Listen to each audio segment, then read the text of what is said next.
Good morning.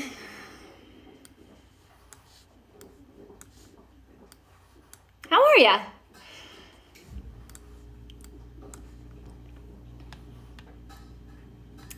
Good morning, good morning. I'll give you guys a few minutes to join. Nice to see you this morning. I realize I'm a few minutes late. I've got all three dogs out here with me. If they start barking, I apologize. Our floors are still being done, so I've got all these dogs out here. Good morning. Good morning, Kathy. Well, how is everyone? Moving into Labor Day weekend. Speaking of which, I will not be here for my live on Labor Day. I am going to take the day with my family. I hope you all understand. But I will be back on Tuesday as usual. Good morning, good morning. Hello.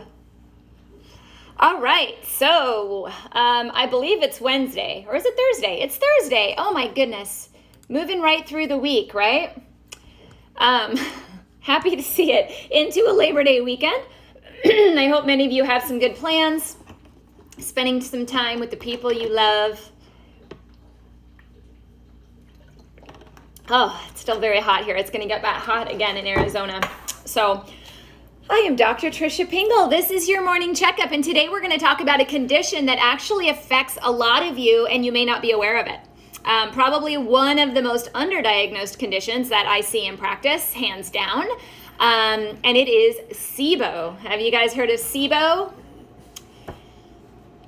Right? Small intestinal bacterial overgrowth, SIBO.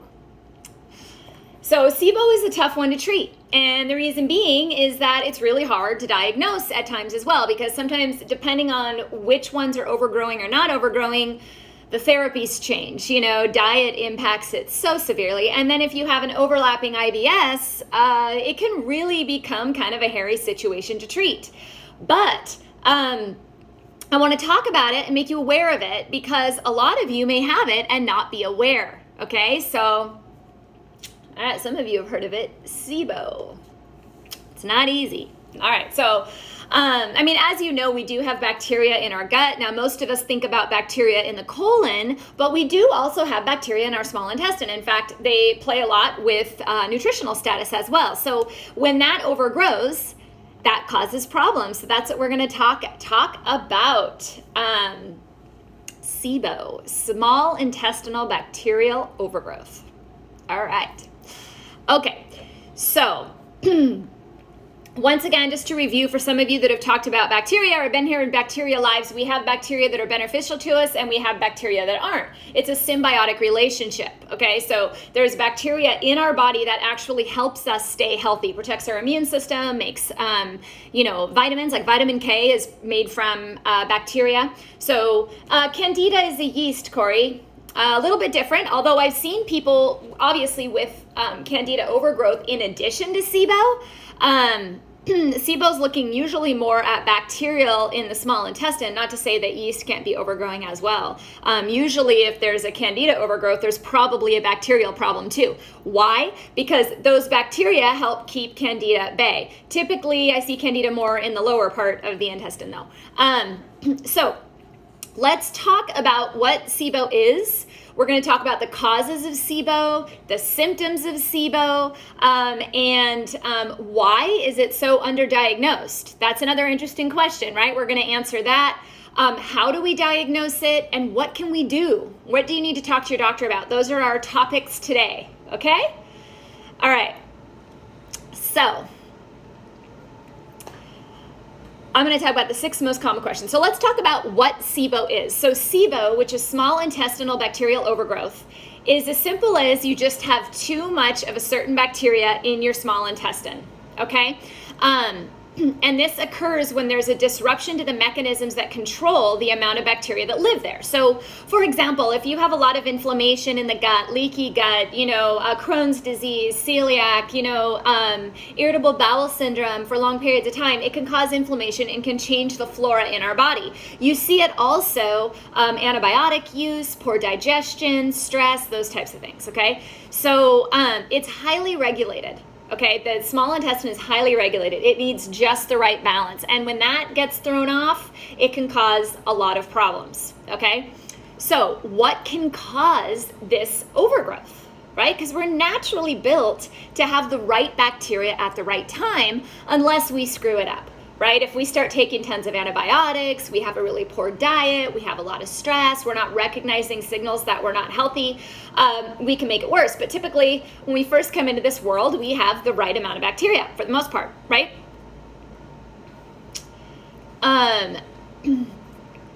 All right, so some of the causes of these: low stomach acid. Now, we've talked about this quite a bit, particularly in some of the digestion lives, as well as hydrochloric or using apple cider vinegar. If you don't have enough stomach acid, you cannot break things down well, first of all. Secondly, it causes certain bacteria to grow. So think about that. If you have a really acidic environment, that kills off a lot of bugs. There's a protective mechanism there. So if you have chronically low stomach acid, that can cause intestinal overgrowth, okay? So that's something to pay attention to. Any type of GI motility disorder. So, you could say IBS, which is another cause here, but even celiac, Crohn's, a lot of people have a hard time moving, like the kinetics in their gut don't move food through really well. So a lot of that is associated with that. Poor immune function. So if your immune system is not catching the bacterial overgrowth, that can cause a problem. So any type of immune disorder. So you see this quite commonly in autoimmunity. You'll see overgrowths. Antibiotic overuse, probably the number one thing I see. Oddly enough, sometimes the treatment of SIBO is antibiotics in the conventional world, so that can actually sometimes worsen things too. Kind of a catch-22. Stress.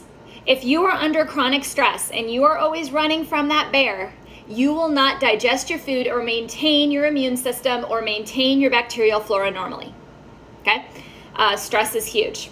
And then obviously we've got things I already mentioned: celiac, Crohn's, lupus, diabetes. There's a lot of SIBO with diabetes as well, okay? So anything that impacts the gut will absolutely impact the bacterial flora. I had someone asking if I answered DMs regarding guidance. I cannot give medical advice to someone that is not a patient. I can give suggestions and insight to what certain things do for you to talk to your doctor, but no, I cannot answer, I can't give prescriptions. I can't tell you what to do, and that's because I'm a licensed doctor and we have certain rules we have to follow, right? So sorry about that. So if you've DM'd me and you've asked me direct medical questions, I usually do try to write back and tell you that I can't answer them, but there's your answer right there, okay? All right, so what are the top symptoms of SIBO? Now what's crazy is the list is so much more than this, and I'll tell you some of the stuff that I've seen, but documented, the most common symptoms typically are diarrhea or constipation, which we already know affects most of us, particularly constipation.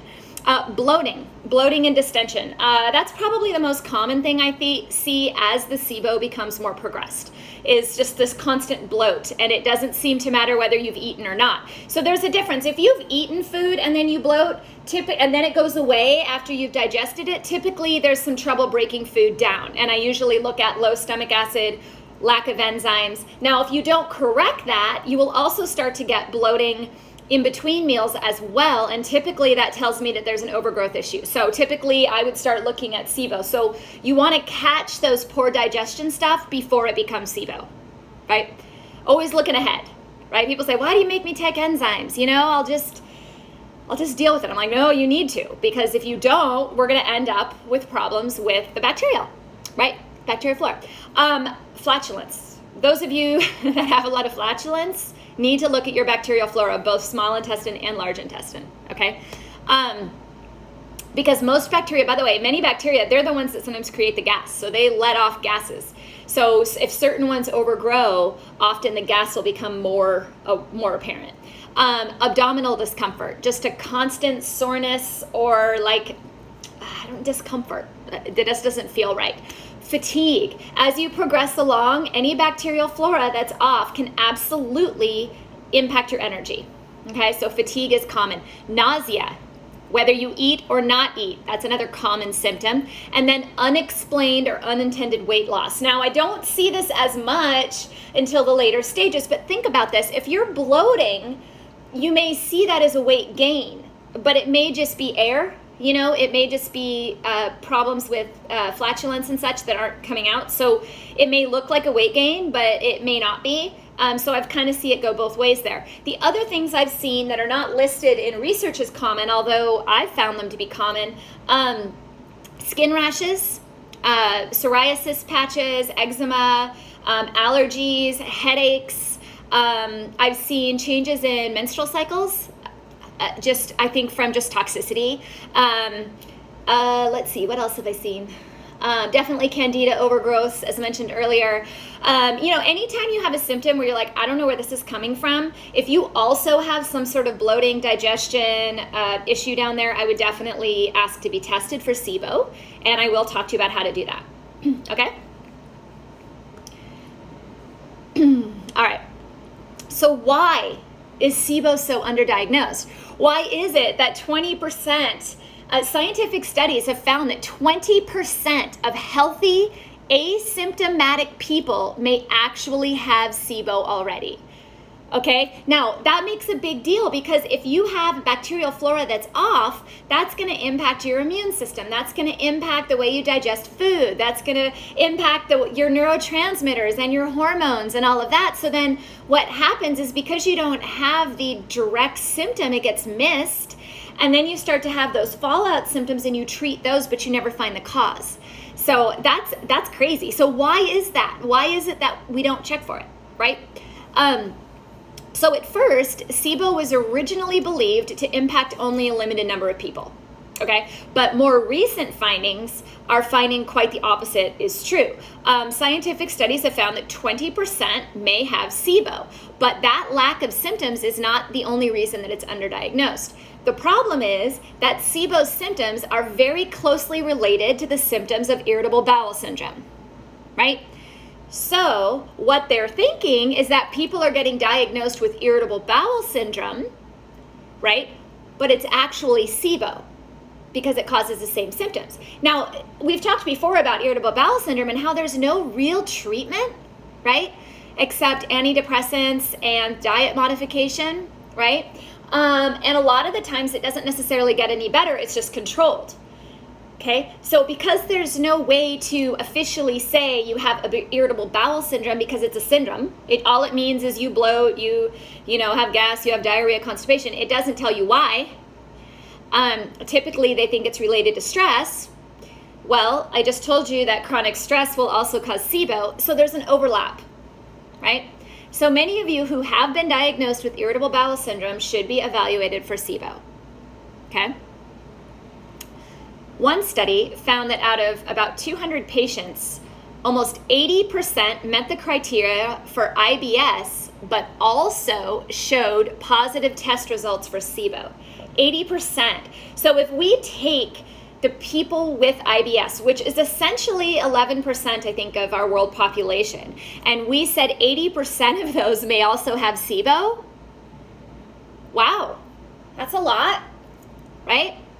Which means the treatment would change, right? Because in conventional treatments of irritable bowel syndrome, they're not really using gut flora or looking at the gut flora. They're looking at the reaction between the brain and the gut, right? It's amitriptyline is very commonly used. Other sorts of antidepressants are commonly used. In the naturopathic world, we look a little bit deeper, but in the conventional, GI, IBS world, they're treating the serotonin receptors more so than they're treating the gut flora.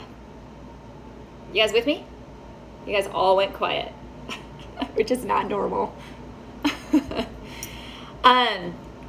There was another double-blind study that confirmed the exact same thing.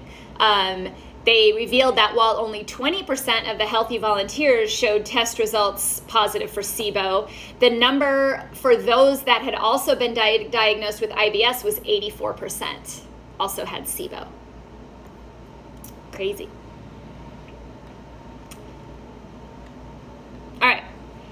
making coffee. Good. I have some too. A little oat milk latte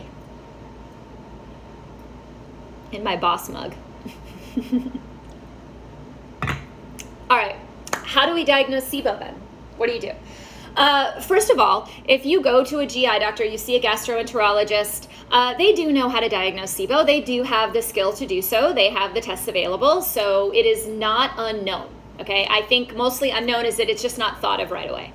So bringing this to your doctor's attention, saying, hey, you've diagnosed me with IBS, or even your primary care, you've diagnosed me with IBS, I'd really like to rule out SIBO. I don't think that's a bad idea for all of you that have any sort of digestion or GI condition should also be evaluated for SIBO. Bottom line, okay? Because if you don't catch it, it will get worse. We're trying to avoid getting worse, okay? So how do you diagnose this? It's officially diagnosed by a breath test. Yeah, it's called the lactulose breath test. You blow into something, and by the gases that come off of it, it can tell which bacteria are overgrowing or not. Pretty cool, right? So when the bacteria digest food, gas is produced. This is why excessive flatulence is a symptom of SIBO, because it means there's too many bacteria and they're producing too much gas, right? So, but this gas travels through your bloodstream into your lungs, and then when you breathe out, it can measure it. So the lactulose breath test assesses the levels of hydrogen and methane that you exhale. The higher these gases, the more likely you have SIBO. Okay? So that's a really easy way to test. Now, the treatment isn't always so easy. I'll be honest with you. Every SIBO patient I have had has been completely different. What worked in one person did not work in another. So the key with SIBO is to have a very patient doctor, because it is very frustrating. I have one patient in my mind who basically had to throw everything out of her diet in addition to taking we did herbals. We tried herbals first. I believe berberines, oreganos, golden seal, things like that. Helped, didn't eliminate. We've even tried antibiotics. Helped, didn't eliminate. After many trial and error, she recognized, at credit to her, that every time she ate a nightshade, she would have bloating. Well, turns out she's sensitive to nightshades, and so that would just basically start this whole thing over again. Once she took those out and used the herbs and the bacterial flora and all of that, she started to see relief. I've had other clients that it was as simple as starting them on a blend of herbs for about 3 weeks and replenishing the gut flora, and they've never had another symptom and their tests were negative. I've had some as simple as that, and I've had others with very diligent patients who worked with me to figure out what was going on. A lot of it has to do with stress level. Adrenal fatigue, you do not want stress to impact your digestion. So if you're someone who's always running, you're running from that bear, or you're worrying about a lot, your brain is always going with different things that could be creating that fight or flight type, oh no, type situation, definitely take a look at your gut. Take some adrenal herbs to calm that down. What are some adrenal herbs? Ashwagandha is a great one. Rhodiola. Often I'll use L-theanine, phosphatidylserine. Looking at the stress response to calm the body down is always part of my SIBO protocols, because there's a reason it got there. So you have to look at why, and then you have to go in and you have to replenish. So you do have to screen for food allergies or intolerances. Find out why did the overgrowth happen in the first place, treat that, and then go in, kill off the overgrowth, and replenish with good bacteria. Okay? Got it? Anti-inflammatory diet, plant-based diets can be very helpful. Although, like I said, there's certain allergens, right? I mean, when you're allergic to nightshades, my poor patient, those are all vegetables, right? She couldn't eat them.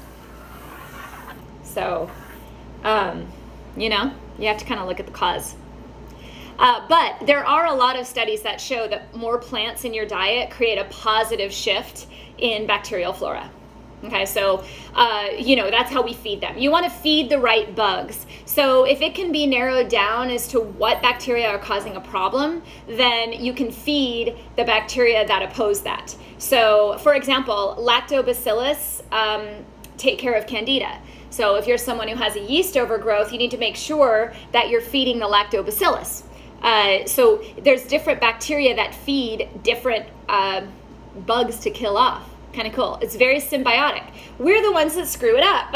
We screw it up with stress and poor diet and antibiotics and this and that, but our flora is actually quite intelligent and works for us. Okay, so we need to support that. If you have been diagnosed with IBS, you have celiac, Crohn's disease, anything in that general arena, you have bloating, constipation, diarrhea, might not be a bad idea to ask your doctor to do a SIBO test, a lactulose breath test, and see if there's anything you need to worry about there, okay? That's the takeaway from today. So, do you guys have any questions on this before I let you go for the day? Lots of stuff, right? So you guys hadn't heard of this at all? Most of you are like, never heard of it. Crazy, right? It's a lot of doctors don't really want to commit to the treatment because it is really difficult. I mean, you have to be very, very patient. My wife is dealing with it. It's been a struggle for her, but overcoming. Exactly, Jeff. It is absolutely overwhelming. Not only for the patient, also for the doctor, because we want you to be well. Right? So when it's not going exactly as planned, just so you know, the doctors get frustrated too, because I want my patients to feel well. And sometimes time is what has to happen. And a lot of management and changing things. And so as long as you have a doctor who is willing to work through it with you, then, you'll get through it ultimately. There are a lot of on my website as well, once you're kind of moving through it and you're repairing the gut, there are some articles, Jeff, on anti-inflammatory herbs for the gut. Never a bad idea. Using things like slippery elm, marshmallow root. I use glutamine, which is an amino acid, to start healing up the gut. Once again, don't just treat the overgrowth. Treat why the overgrowth happened. Should you be taking hydrochloric acid when you eat? How is your breakdown of food, right? Because if you don't fix that, then you're just always going to be chasing the overgrowth. Does that make sense? So if you're chasing it, trying to kill it and replenish it, and you still haven't fixed the stomach acid or the stress, it's just going to come back. Does that make sense? I hope that helps your wife, Jeff, because a lot of times that's missed. So, cool. Another one. I've read about it, asked my doctor to test me for it. Cool. Can you consult virtually? No, not at this time. Sorry. My girl is a nurse and you described her pretty well. Okay. Let's see. Daughter has colitis. Right. Daughter has colitis. Yeah. Colitis also should be evaluated for sure. Okay. With calling it IBS. Oh, okay. All right. Well, good. I'm glad. Hashimoto's. Yeah. Hashimoto's. I do find any autoimmunity can have bacterial overgrowth issues, whether it's in the small intestine or the colon. There's usually some sort of bacterial overgrowth. Okay. Going back to the virtual consults, it's a law with Arizona State Medical Board for naturopaths has a lot of rules on what we can do as far as telemedicine. So it's just, my simple answer is no, it would not be an easy thing across states. So, but there are plenty of awesome naturopaths out there. I would definitely search for naturopaths in your area. Functional medicine doctors are also great at this. Any type of integrative doctor is always great at this. These tests are not hard to come by. It's not like this is some random test or it's like nobody's ever heard of it. I mean, people know what it is. It's just not out there in your community, in the patient community, as much as I believe it should be. We should be talking about this more. Having GI problems most of your life, never brought it to your attention. Yeah, Kelly, check that out. Ask about it. Why not? Right? Okay, for those of you that like incentives at the end of your live, for today, I do have the Total Probiotic on sale with the code SIBO. SIBO in capitals, SIBO. So if you were looking for a new probiotic, check it out. It's called Total Probiotic and it's at totalhealthapothecary.com. And the code for today only is SIBO in all capitals. I believe it's 10% off the total probiotic if you guys are looking to refill your probiotics today. But at the very least, I hope that you learned something today, that you learned something that you didn't already know, and something to keep a lookout for and test for, and hopefully it comes back negative. If it doesn't, try to have a lot of patience, okay? You really have to make this a holistic healing experience, but you always get through things. You know, I think you have two types of people. You have the people that take a situation and drag it down and bring themselves down about it, and you have the people that take a situation, lift themselves up, learn from it, grow, and become even better. So try to always lean towards the side of growth and becoming better and learning more about your health and taking one step at a time, because if you do that, you will always get to your goal in the end, okay? So thank you guys. I will see you tomorrow. And once again, I won't be here Monday because I'm going to take Labor Day with my kids, but I will be back on Tuesday. But I will see you tomorrow. Once again, if you're looking for a probiotic, the code is SIBO, SIBO, all caps, at totalhealthapothecary.com. Have a great day, and I'll see you guys tomorrow. Thanks. Bye.